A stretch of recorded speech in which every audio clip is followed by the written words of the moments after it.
David Rowe, you are the third or the fourth generation of musicians. Right. Yeah, on both sides of my family, actually, both of my grandfathers were professional musicians, and both of my parents were professional musicians. My mother gave it up when she was still in her late 20s, early 30s, but my father continued up until he passed away. And so, yeah, I guess I'm third on both sides. Oh, and I believe on my mother's side, I had a great grandfather who actually started out. He I don't know that he was a professional, but he played clarinet in the local band. So it goes back a ways. You went a little further because you studied music in university and you were classically trained. You are a tenor. You trained with Brenda Lewis. Yeah, and I mean, my dad trained in college too. He didn't train with Brenda Lewis, but he had a very good voice teacher, and he he taught me before I ever did anything else. So I had a very good foundation from there. And then I did some university work, but I ultimately gave it up fairly early to go on the road and be a professional musician. I figured, I wasn't getting younger. So Your repertoire, did you inherit it from your parents and grandparents, or you built it as you went along? some of both. I inherited. Well, my grandparents were jazz musicians, so I'm certainly not in that world. But my father was a folk musician, like I am, and his repertoire was kind of my starting point. I had learned a lot of the same material, partially by osmosis, and partially because my first foray into professional musician work was as a bass player with the Macon brothers, back in the late 80s. And they were doing similar music to what my father was doing. So I learned an awful lot that way too. And it was just a lot of osmosis, if you will. I learned by osmosis just by doing it. You are playing how many instruments? Oh gosh, I don't know. I play guitar, bass guitar, keyboards, tin whistles, recorders, banjo. I was a church musician for 35 years, church organist, choir director.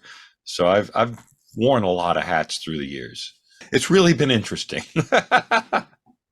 Growing up in Maine, what would you say that you brought from Maine as contribution to music? Maine is an interesting place because it's right up there. It touches more of Canada than it does the United States. So it had a lot of the same sort of folk musical influences. So the sea shanty singing and the Scottish, Irish, and English folk songs, as well as the French Canadian folk music. So consequently, Maine folk music really came out of a similar tradition that way. If you go, say, to Nova Scotia or Newfoundland, you'll hear a lot of the same sort of music that I grew up with, and that really melds very well with the Scottish Irish folk song tradition as well. So it allows me to really go to a lot of different types of situations and fit in. It's very interesting. How did you transition and then kind of blended the two, music and sea traveling? Well, that's really interesting. My maternal grandfather, when I was a kid, had a 28-foot Chris Crafts cabin cruiser on Sebago Lake in southern Maine. And Sebago Lake is the second largest lake in Maine, so it's a considerably large body of water. And I grew up on the boat with him. He taught me how to handle a boat. I learned an awful lot that way. And my entire growing up years and into adulthood, I always wanted to own a boat like that. And eventually, I ended up buying a boat. It just was sort of inevitable. And we actually cruised on Sebago for 3 or 4 years. And of course, there it's northern climate, so the lakes freeze in the winter. So it's a summer pursuit. You don't get to boat all year round. And after a few years of boating just in the summer, we were looking at ways to lengthen what we really enjoyed doing, which was boating. And so we started shopping for a bigger boat that we could be on the ocean and travel much further. Well, I mean, I'm not in Maine anymore. Let's put it that way. We ended up buying a larger vessel, a 40-foot boat, back in 2018, in the fall of 2018. And we've been cruising pretty much ever since. We took a brief respite during COVID, but we cruised the Great Loop, which is circumnavigating the eastern United States using the river system in the west. And we just have latched onto it as a lifestyle at this point. It's a lot of fun. I was wondering if Stacy could come and also talk a little bit about this. So Stacy, you've been traveling with Dave for how many years? Well, I was definitely part of the experience in Maine when we first started lake boating, and Dave definitely got me to love life on the water. I mean, he didn't do anything except introduce me to it, but the calm of the floating and the beautiful, peaceful sunsets and birds, and I mean, it really makes you live in the moment. And I think it's a good mix with an artistic type person, David, as a musician. He really pulls you into the moment with his music, and then he pulled me into the moment with this nature and this boating and floating. And I mean, to be fair, we started with a canoe. right. We were talking about how we could really improve our lives in the summer. I said, well, let's just get a canoe. We can, get out and do a little canoeing on the lakes and rivers. And that's what we did. We did that for a couple of years, and we really enjoyed canoe life. And then one of my fans invited us out on his boat on Sebago Lake. And we got out on his boat on Sebago Lake and had an afternoon with him. And an epiphany, right? about halfway through the cruise, Stacy turns to me and said, "We should have one of these. We could do this too. We could do this too." And I said, yes, indeed, we really could. And so we bought that first boat a year later, and really never looked back. It has been our lifestyle. And even when we were on the lake boating just for the summers, summer started May 1st, and summer didn't let up until October 1st. We stayed on the boat every moment we could, and we lived on the boat for those summers. We closed up our house. We didn't want to have anything to do with living on the land at that point. The boat became our home base, and I drove to all of my concerts from the boat. So it really became the center of our lives for that time. And then we noticed Maine winters. Oh, we didn't notice them. They noticed us. And we were like, why are we subjecting ourselves to 3 feet of snow and gray skies when we can get on the boat and head south? Exactly. The view behind us, the water and the sun and the palm trees. It's just a place that we are fortunate enough to be able to go to within our own country that is really warm in the winter. And you two are also hosting a podcast. It's more of a radio show. It's old school. It's an internet radio station, so it's available worldwide. It's not available over the air at all, but it's called Folk Music Notebook. It comes out of the fact that I started in folk music, and when we started doing the cruising, when we started doing the Great Loop, we made an agreement that we would the director of that radio channel knew about your music and your adventurous life. He thought, well, this could be a good show, so he started interviewing us while we were cruising the Great Loop, and eventually he decided we didn't need to be interviewed. You got this, why don't you guys do it? And so we've been doing it for ourselves ever since. And we've been on sort of a quasi hiatus since last summer.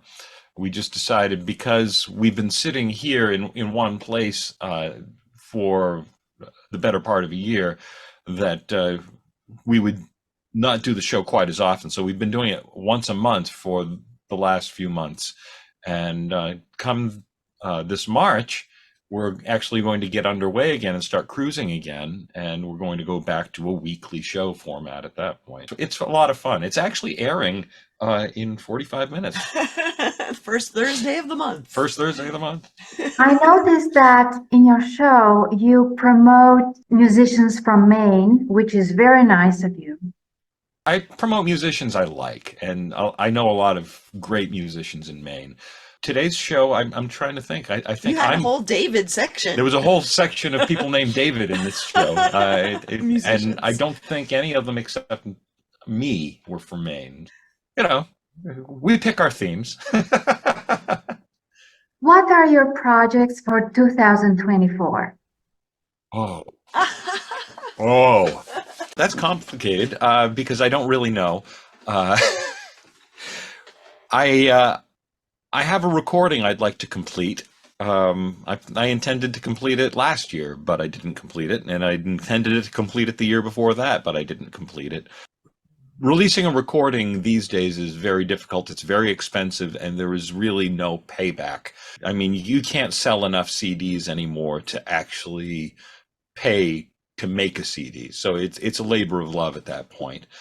It used to be a way to make a partial living as a musician, but it no longer is that. So I'd like to complete that. I keep adding more songs to it, which complicates things. As we keep existing in this wonderful atmosphere, I keep coming up with new song ideas and keep saying, well, that's got to go on the record. So there is that as well. But we are getting underway this year, and we're going to do quite an extensive cruise of the eastern coast and the eastern states. We'll probably go through, I don't know, 8 or 10 states this year. That's going to be fun. What else are we doing this year? We're doing a cruise, a European cruise to Norway this summer, an Irish music cruise. And that's with probably 10 other artists as well, all doing basically Irish influenced music on this cruise ship that's going to be cruising through the fjords of Norway in the middle of June, when the sun doesn't go down. So that's exciting. That's going to cruise out of Southampton, England. It's going to spend one night in Belgium and then head up to Norway. Other than that, I really don't know what this year has in store for me. I'm as excited about it and in the dark as everybody else. I noticed that you perform traditional Irish songs and English songs, and also you are writing your own songs. This CD that you are producing right now, does it contain traditional songs or your own written songs? It's going to be primarily my own composition. It's songs that I've written on the boat, and the name of our radio program is Folk on the Water, and that is the working title right now for this next project. I can't imagine naming it anything else at this point. It's been following me for several years now. I can't wait to release it. I can't wait to finish it, but I probably will. I've been doing seagoing music my entire life. Being from Maine, sea music is important there. And I've written some sea music, more about shipwrecks and record-setting sailing expeditions and things like that. I'm really more interested in the history of sail and the history of steamships and the history of the working waterfronts of New England. That's what really gets my mind going. Where are you right now? I'm in Sanford, Florida, and just to give you an idea, I'm on a lake. It's Lake Monroe, and Lake Monroe has a very interesting nautical history. because this was the last port on the St. Johns River here in Florida. And we are 150, 200 miles of river travel from the ocean, but you can navigate a boat all the way here from the ocean. So if I wanted to go to the beach on the seashore right now, I'd have to drive 30 miles east to get there. There's lots of boats around you. Have you ever had any, incidents? Did you bump into other boats? We haven't. No, we've witnessed an awful lot of that. We've seen some accidents happen. We actually filmed one. There's a fairly large paddle wheeler here in the marina that takes probably 5 or 6 cruises a week out of here, and they can bring I think 150 people or something with them. And we watched them have an incident just a couple of weeks ago where the paddle wheels ended up doing some damage to a sailboat nearby here. That was exciting. We've seen accidents happen, but we've blessedly have not been involved in one yet. And I hope to say, knock on wood, that we never will. How can people find you? People can find us through our websites. Our boating website is aboardstinkpot.com. Stinkpot is the name of our boat. And my music website is daverowemusic.com. So those are 2 easy ways. We're easily findable on Facebook. Just search for Stinkpot on Facebook, and you'll find our adventures on Stinkpot, which is our cruising page. And as I said, the radio show goes out on folkmusicnotebook.com. So there are lots of ways to find us. If you can't, you're not trying very hard. You said on your website that you've done 50 states and 1 Canadian province. You mean as far as cruising?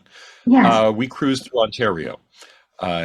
We did the inland waterways of Ontario as part of the Great Loop. So that would have been Lake Ontario, the Trent Severn Waterway, and the North Channel in Georgian Bay, back down to Lake Michigan, where we re-entered the States. But my mother's side of the family comes from Quebec, so I have roots up there. As a matter of fact, the oldest house still standing in Quebec was built by a great, I don't know how many greats, grandfather of mine, Jean de Merse. That side of the family is very, very French Canadian. I was wondering if you thought to also be a collector of folklore and build maybe a database. I collect stories where I can, and generally I'll write a song about it. If I get a good story, I'll write a song about it. I wrote a song about this. It's called The Stranger, and it's a song about a grave in Gray, Maine that is occupied by a Confederate soldier who came to the area by accident. It's just a mistake of the military sending the wrong body back, basically. And he showed up wearing a gray uniform as opposed to a blue uniform. It was pretty easy to see it was a Confederate soldier misplaced. When I come across a story like that, I definitely will turn it into a song. I honestly, I have not gone traveling looking for stories, but I do enjoy when stories find me, like that one did. We travel, and if I find a story, it very well will make it into a song. It's not my goal in life at this point to go looking specifically in an area. All right, I'm going to find all the folklore in this city and turn it into a library piece. That's less what we're doing, and more we're doing this for the fun of it. I'll be honest. This is for the fun of it, and anything that comes out of it artistically is it's not happenstance. I do enjoy creating those things, but it's sort of a byproduct, we'll say, of my travels. I watched some of your shows, and what I noticed right away was that besides being a musician, you're also a storyteller and a bit of a stand-up comedian, kind of like you kind of blend them, You also have very good body language. Did you take some lessons in drama or? No, I've just been around this trade my entire life. I grew up the son of somebody who did this very well, who had a lot of friends who did this very well. I learned from the best. I really feel that way. They were masters of the trade, and if I'm half as good as they ever were, then I'm pretty good. Are you training anyone or are you passing on your knowledge? I think I'm passing it on every time I step on stage because there are so few people that are doing this these days, and let alone doing it well, that I really take the stagecraft very seriously, and I understand the enormous responsibility that goes with standing on stage and doing this. Uh, there are going to be people out there who are studying it, whether they're young and upcoming, uh, and are going to go and do it professionally, or whether they're going to just say, "Hey, this is a song that I learned from this guy Dave in a pub, 10 years ago, and he's sitting around a campfire with his relatives, and he shares a song." Then, I'm a teacher by nature, but I don't have any students. I think it's incumbent upon all of us who are good at something to share it in such a way that it's accessible. And that's what I try to do. A lot of the young musicians today are starting with folk and then they somehow shift towards pop or rock. And then they kind of get lost over there. What do you think about that? Yeah, that's the folk process too. Folk music is not necessarily a style of music nearly as much as it's a way of making music. It's about having something to say, and it's about presenting something that has a tradition to it. And playing music is about playing what you know too, just like creating any art is about doing something you know. So if they know rock and they know folk music, they make a natural marriage. The rock and roll of today is nothing like the rock and roll of 50 years ago or 70 years ago. The jazz of today is nothing like the jazz of 70 years ago. The folk music of today is nothing like the folk music of 700 years ago. It's a progression, and I wouldn't say that these artists are getting lost in rock and roll and making a big change so much as they're finding their own voice, and they're finding a way to marry music that they love or styles that they love into something more cohesive and something more forward looking. And I do what I do, and I'm unapologetic about that. And some people, well, I think I was looking to work with a PR agent several years ago, and she said, "Well, your next album should sound more like this." And I said, "My next album is going to sound like me." This is what I do. If you don't like what I do, then I'll work with somebody else who does and can get behind it. But I'm not going to change what I do artistically just because a PR agent says you should sound more current, Dave, or you should sound more like X, or you should sound more like, I don't think you sound like you should sound. That's not something I'm willing to accept. Um, my music has changed through the years, but it's changed for me, what are predictable ways based on my influences and the things I listen to and the ideas I have and the way I approach music. And I don't want to hold anybody to the same standard that I use. In your music, what you're writing, are you the one who's also writing the lyrics or someone else? I have worked with a co-writer in the past. And he and I have written 3 or 4 songs together, and I really enjoyed those songs. And it's an experience that I would do again. He wrote most of the words, and I wrote all of the music in those cases. But the vast majority of my original repertoire are just songs that I've written. Actually, I take that back. I did write with one other guy 30 years ago or something, and we recorded a couple of great songs together. But I don't even perform those songs myself anymore, so it's hard to keep them here. Folk music, even in the States, it's different. South from North, East from West, Midwest. Is there a certain area that you identify more with besides Maine? Hmm. Uh, yes and no. I mean, definitely Maine and sort of that Eastern Canada sound is something that I'm attracted to. I'm also I I've listened to an awful lot of bluegrass through the years, and my guitar style definitely has some influences from the bluegrass sound, um, and that whole Appalachian sound as well. Uh, but no, nothing specific other than that. I really I enjoy the songs of the folk scare from the 1960s. So we're talking about the Kingston Trio and Peter, Paul and Mary and the Brothers Four and all of those types of acts. Bob Dylan, Tom Paxton, Phil Oakes. These are influences.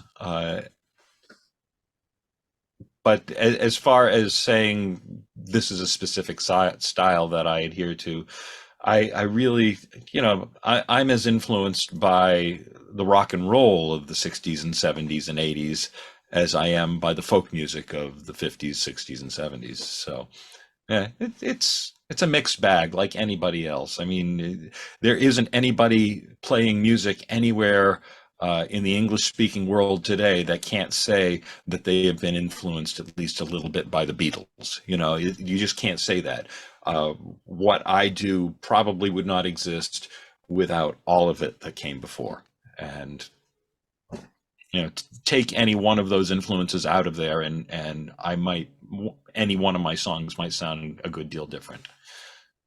About the instruments that you're using, there are also local instruments that are well known for, that area. For example, in Canada, in Newfoundland, there's this instrument called the ugly stick, which Yep. is, so I was wondering if you're using instruments like this.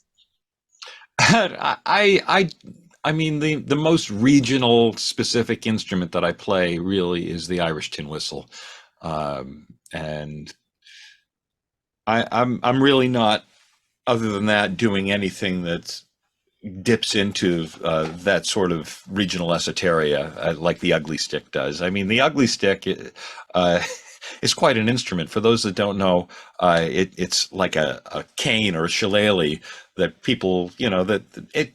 I mean, they're all different, but there's usually a boot on one end and bottle caps nailed to it, and it makes a racket when you tap it on the ground. It's an ugly stick. And I can't say I've ever played one, but I've seen a few of them, and it looks like a lot of fun to play. But no, I haven't picked that up. Is there an instrument that soothes you more? Yes.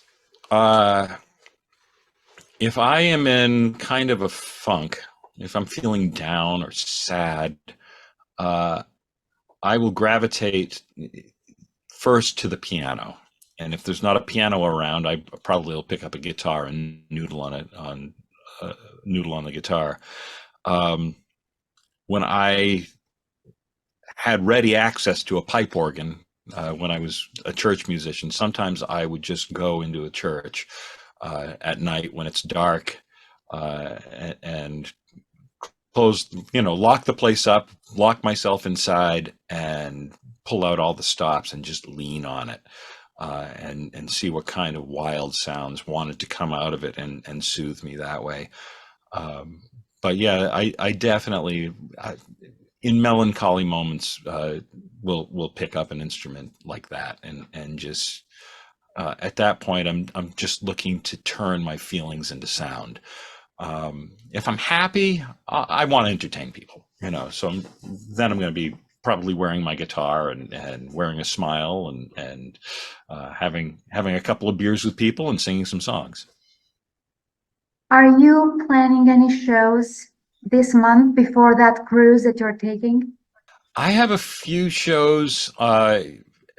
We are leaving here on the boat. We're going to take the boat from Sanford and start heading north immediately after St. Patrick's Day. So I don't know if it's going to be the day after or 2 days after. I might want to recover from St. Patrick's Day. We'll see.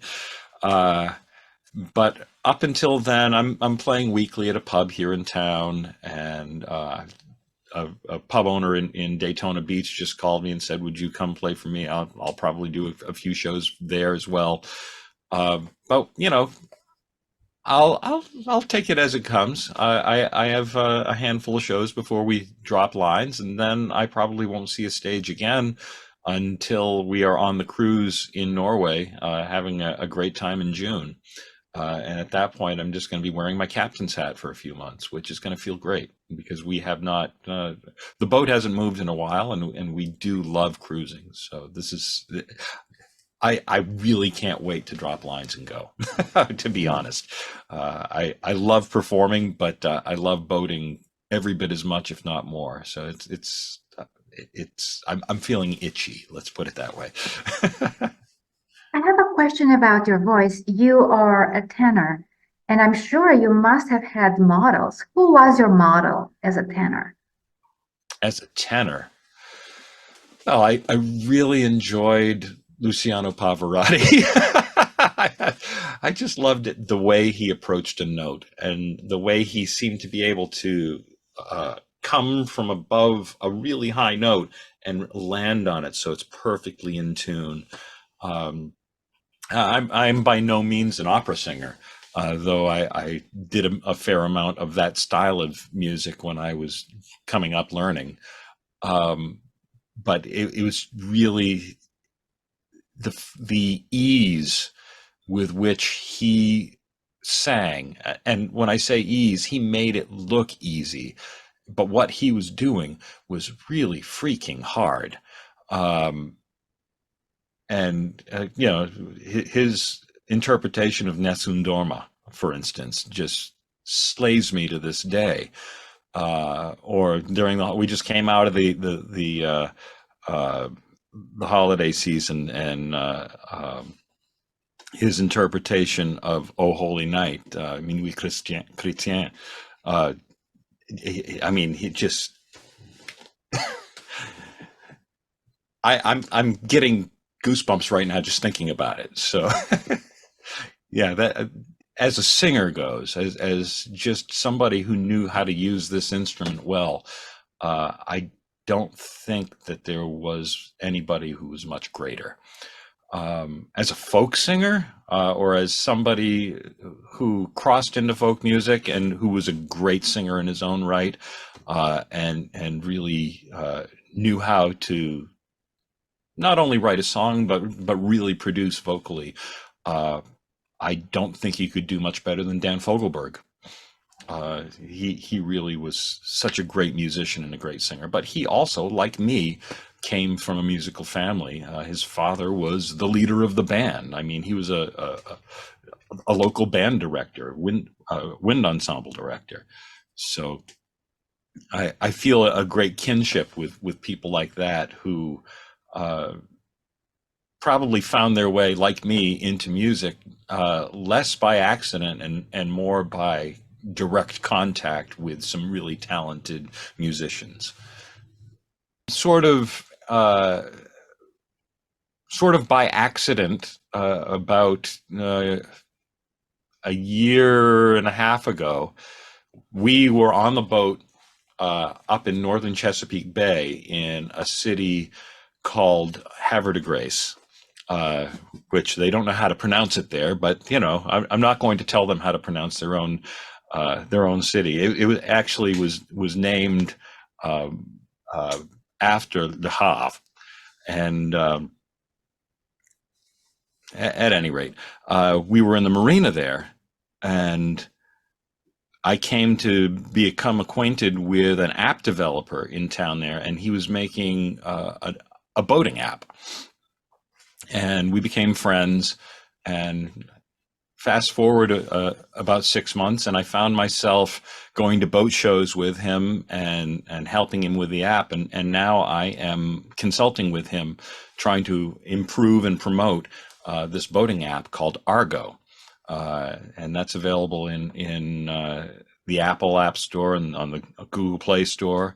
And we also now have an online app, so people can actually do their planning sitting at their computer as opposed to having to do it on their phone or tablet. So it's really, it's taken quite a bit of my time over the last few months, and I'm really having a lot of fun doing it. So I guess that would be the third rail of my life at this point. Do you have a message for the people who are watching you right now? Do something you love. I feel strongly about that. So many people go through life and they have a hard time understanding that life is short, and that we all have to exist. We all have to make money. We all have to find ways to feed ourselves, feed our families. But too many people have been convinced that of the lie that you have to do something you dislike as work, because you need that separation in your life, I guess. I don't know. There's my work life. I hate that, but I do it because I need money. And then there's my fun life, and I go on vacation, and I try to have a good time and forget about my work life. And my entire life has been trying to make that balance not exist. I live on vacation. I enjoy what I do for a living, always. If I don't enjoy it, I don't do it. And I really think if there's one thing I can relate to people from my life that could help a lot of people, it would be that. Don't do stuff you hate. Just don't. If you don't like it, don't do it. It's not worth the money. Life's too short. There's plenty of things you can do for money. It might take a little creativity to get there, but there are plenty of things you can do for money that you will love. And it's pointless to waste any time doing anything else.